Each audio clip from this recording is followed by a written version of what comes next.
Bonjour à tous chers amis, ravi de vous retrouver pour aujourd'hui apprendre ou réviser comment demander son chemin en anglais et comment répondre aussi quand on vous demande Where should I go? Où devrais-je aller? Where is this or that? Où est ceci ou cela? C'est tout ce qu'on va voir avec 5 questions-réponses. Je crois même que j'ai mis 6 réponses et on va commencer par les questions pour demander votre chemin. Alors, je suis allé un petit peu plus loin que le basique parce que sinon ça ne sert pas à grand chose si je vous dis where is this or that, où est ceci, où est cela, vous connaissez. Bon, ça fait pas de mal de réviser. Where is the church, par exemple?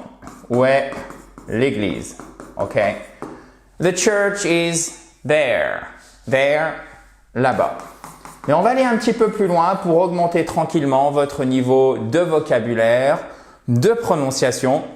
Et commençons par cette première question. Excuse me, vous pouvez dire aussi sorry, mais excuse me, pardon, c'est un petit peu plus formel.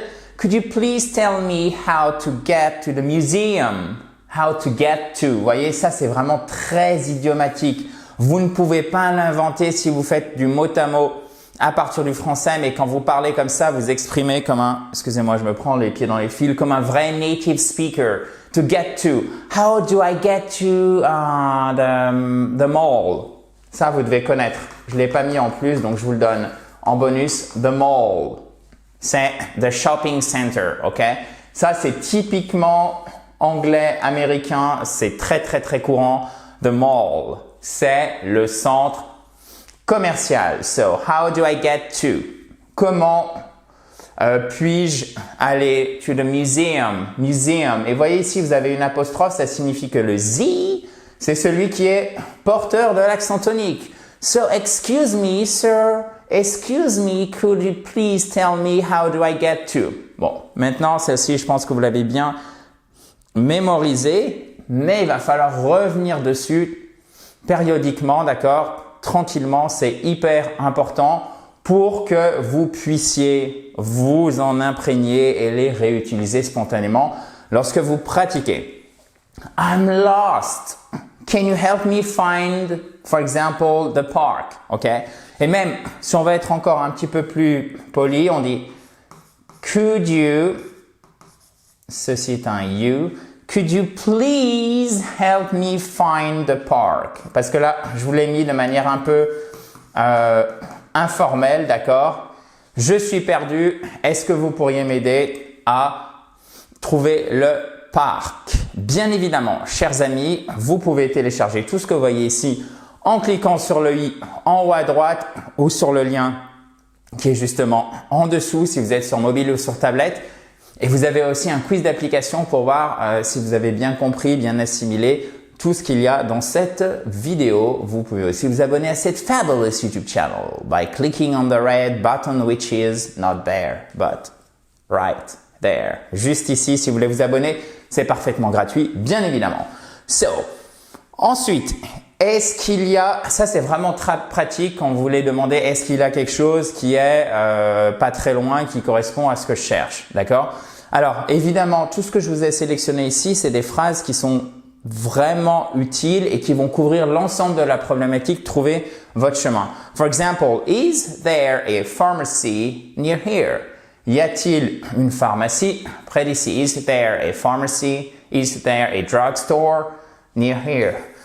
Le drugstore, c'est comme une pharmacie. La différence, c'est que vous avez plus de paramédical, produits de beauté, etc. C'est très courant. Par exemple, si vous allez aux États-Unis, vous avez Walgreens.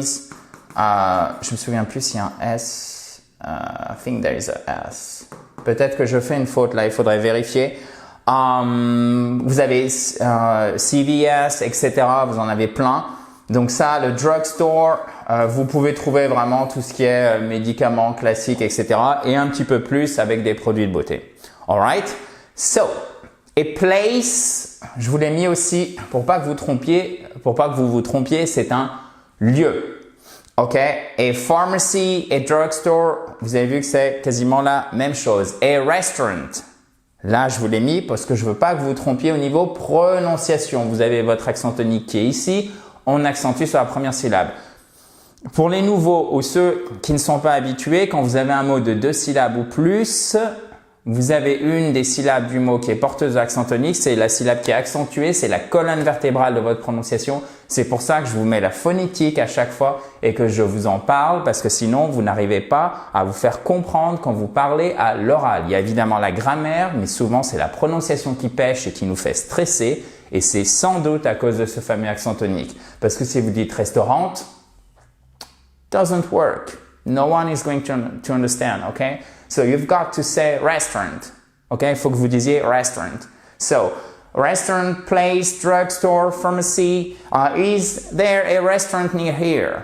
Y a-t-il un restaurant près d'ici? Évidemment, après vous remplacez par ce dont vous avez besoin. All right. Which way is the train station? Comment, en fait, c'est comment je fais pour aller à la gare. Which way et pas which way. C'est pas un way comme ouais. Non. Ok? Bon, évidemment, je dis pas ça ni avec ironie, ni avec, et encore moins avec moquerie, mais c'est simplement pour vraiment appuyer sur le fait qu'il faut absolument, il faut absolument dire way. So, which way is the train station? Alright? Et en fait, vous entraînez, vous pouvez vous enregistrer avec votre smartphone. Ça marche super bien. Enregistrez-vous avec votre smartphone et après, vous écoutez votre prononciation. Vous allez voir tout de suite si ça pêche ou pas. Could you point me in the direction? C'est comme vous voulez. Vous pouvez aussi avoir un I ici pour le I. Direction.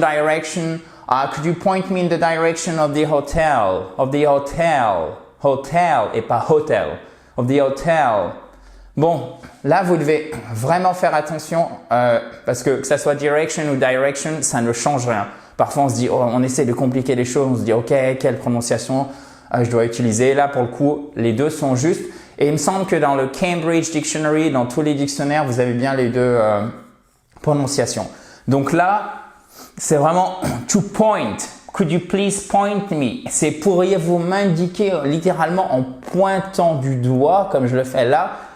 Where is, or could you point me in the direction of the hotel? All right? Where is the hotel? Où est l'hôtel? Et là, ce sont des phrases élaborées. Donc, si c'est un petit peu dur, vous en tenez à where is, etc. Mais si vous comprenez ça, quand quelqu'un va vous demander, vous êtes chez vous, vous êtes par exemple, je sais pas moi, vous êtes bordelais et là vous avez des touristes, ils vont vous poser la question. Donc même vous, si au niveau expression, vous exprimez moins bien que vous comprenez, là vous êtes sûr de bien vous en sortir. Ça c'était justement pour les questions. Passons aux réponses. Pour dire c'est juste à côté, it is just around the corner. Littéralement c'est juste autour du coin, c'est au coin. On dit pas it's around, si je donne une traduction de mot à mot, it's around the corner of the street. Non, parce que c'est bizarre. Mais je pense qu'on comprendrait, c'est bizarre, mais il faut pas le faire. It's just around the corner. C'est au coin, là, c'est autour du coin, littéralement. It is just around the corner. Alright? So, maintenant, allez tout droit. Là, on est vraiment dans I'm giving directions, ok? So, allez tout droit, puis tournez à gauche au feu. Très, très utile. Moi, perso, celle-ci, je la prendrais par cœur. Vous pouvez faire une sorte d'autodictée, une phrase par jour, et ça pourrait être la phrase du jour, celle-ci, ok? Regardez, je fais des bêtises ici. All right, so let's do that. Allez tout droit, go straight, puis tournez à gauche, then turn left at the traffic lights. Et là, on a de la chance parce que ça se construit comme en français. Allez tout droit, go straight. Tournez sur la gauche. On a de la chance, c'est la même préposition. Turn left. Ok? Tournez, c'est justement, faites attention. Il n'y a pas le turn left, tourner à droite, c'est turn left. Turn right, c'est tourner à droite. Donc, turn left, tournez à gauche, turn right, tournez à droite. Donc, justement, faites attention et ne vous trompez pas comme moi dans le sens où je vous ai dit en français que c'était la même construction et ce n'est pas le cas. C'est bien to turn left, c'est pas turn to the left. C'est turn left, même si on vous comprendra quand même. Si vous voulez bien parler anglais, c'est turn left. Par contre, au feu, at the traffic lights. Lights. Et oui, c'est au feu, pluriel. So, on va la refaire. Allez tout droit. Go straight. Tournez sur la droite. Puis tournez sur la droite. Then turn right. Au feu, au pluriel. At the traffic lights. Et vous faites bien attention, traffic, il y a un double F. C'est pas comme trafic en français. Alright. C'est tout bon? Yes, yes, no, yes, yes, yes. Yes, perfect. Let's go. Bon, combien de temps ça prend? Est-ce que c'est loin? C'est environ 10 minutes à pied d'ici. It is about a 10-minute walk from here. Alright. Une marche à pied littéralement de 10 minutes. 10 minutes. 10 minutes. Vous voyez ce qui se passe ici? C'est que c'est un adjectif composé, c'est-à-dire formé de deux mots qui va qualifier, c'est-à-dire qui va préciser le nom walk, marche. Et ici, ça va qualifier par quoi? Par une durée. Comme c'est un adjectif composé, entre les deux mots de l'adjectif, on n'oublie pas, parce que même les anglophones font cette faute et c'est une faute d'orthographe, on met bien notre tiret, ok? Et évidemment, comme tous les adjectifs en anglais, ils ne s'accordent pas en nombre, donc ils restent toujours au singulier, ils sont invariables, alright? Et on prononce bien minute et pas minute.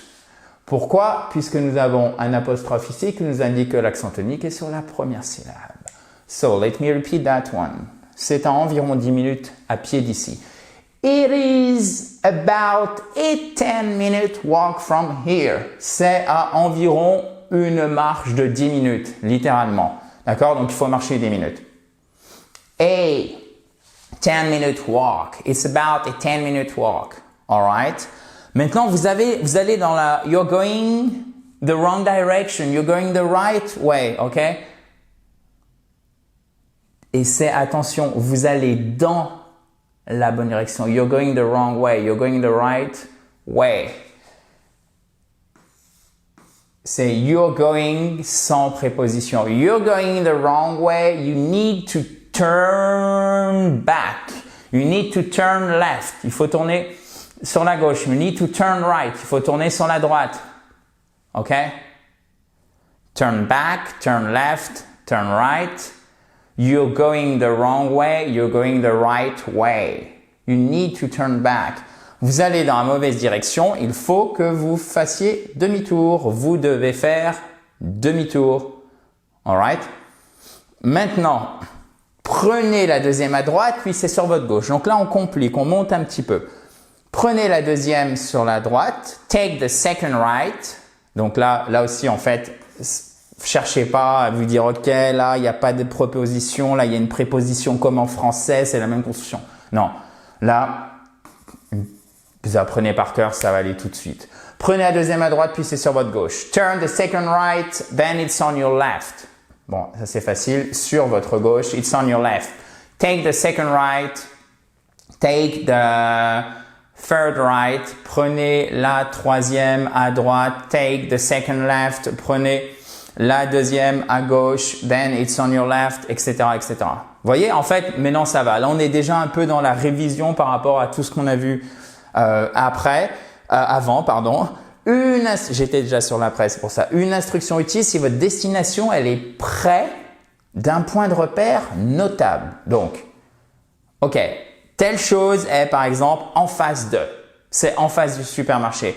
It's across the street from the supermarket. OK? It's across the street. Donc, c'est de l'autre côté de la rue. En fait, c'est en face. It's across the street from the supermarket. À partir, lorsque on prend comme point de repère, c'est pour ça qu'on a from, la provenance, supermarket. du supermarché. It's across the street. En fait, c'est une façon de dire c'est en face et c'est pour ça que vous pouvez l'apprendre.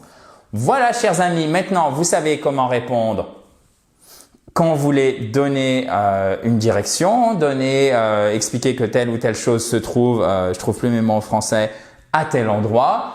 Et lorsque vous voulez aussi demander votre chemin, donc que ça soit chez vous ou lors de voyages dans des pays anglophones ou en tout cas à l'étranger de manière générale, quand vous avez besoin de la langue de Shakespeare, vous êtes paré. Si vous avez des questions, vous pouvez les mettre juste en dessous. Faites l'exercice d'application pour voir si vous avez bien retenu tout ce qu'on voit ici. C'est dans évidemment la catégorie vocabulaire.